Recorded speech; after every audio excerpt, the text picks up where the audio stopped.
Secretary of State Rex Tillerson sent a clear message to North Korea on Tuesday, saying the United States wants to talk. The United States will test an intercontinental ballistic missile less than a day after that announcement.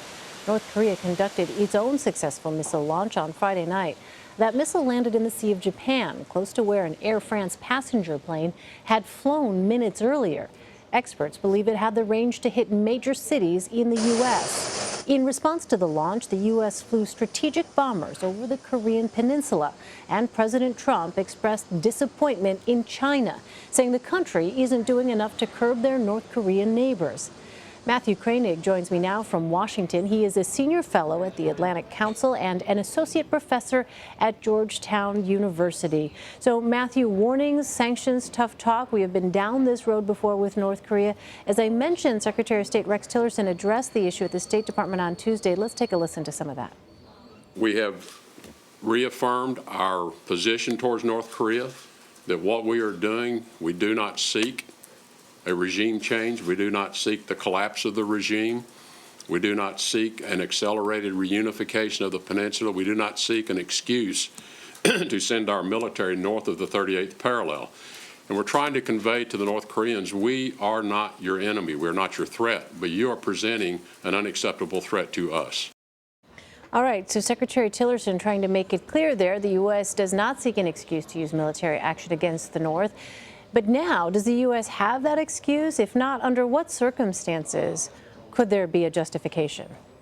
Well, I think Tillerson was drawing a distinction between military regime change and other possible options. Many experts think one of the only things that might trigger North Korea to use nuclear weapons is if it believes its regime was at risk, if the United States was going to invade and overthrow it. So I think Tillerson was trying to reassure them on that front.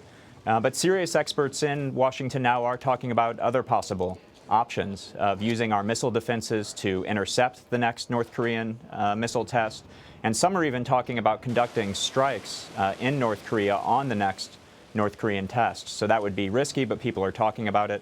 And of course, final point, if North Korea actually attacked the United States or its allies, I think there should be little doubt that the United States would have an overwhelming and effective military response. Well, what would be the risks for an attack on the North? Well, North Korea has one of the more capable militaries on Earth. We think that they have nuclear weapons, possibly already capable of reaching U.S. allies and bases in the region. They have large amounts of artillery on the border that would be capable of holding at risk Seoul and U.S. forces there, the major city of a U.S. ally. And they have a large standing army, so a major war with North Korea could be the largest war the United States has been in since the last Korean War 60 years ago. Well, what was the message that you think North Korea was trying to send with Friday's missile test? You know, sometimes a test is just a test. I don't really think North Korea was trying to send a message with this one. I think North Korea for a long time has had the goal of developing an ICBM capable of delivering nuclear weapons to the United States. And they understand that to get there, they're going to have to keep conducting these tests and improving their capabilities. So that's my best guess, is that this was just an effort to increase the ranges.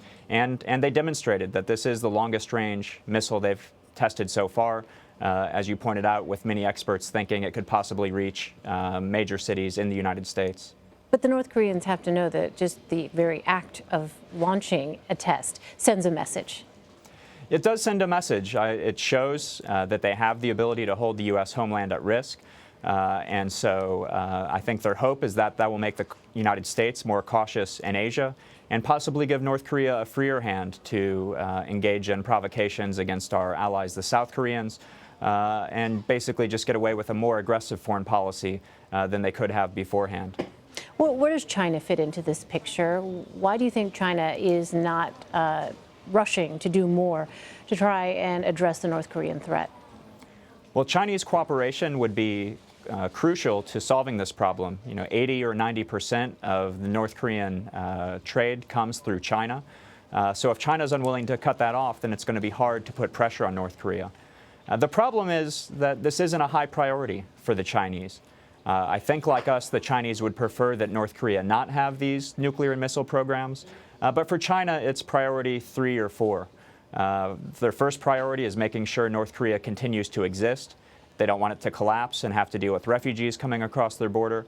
And second, the Chinese are worried that if North Korea collapsed, that Korea might reunify, aligned with the United States, and that there would be U.S. forces on its border. So they like having this buffer state between themselves and U.S. forces in South Korea.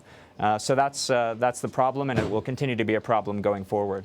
All right, Matthew Kroenig in Washington for us. Matt, thanks for your insight. My pleasure. Thank you.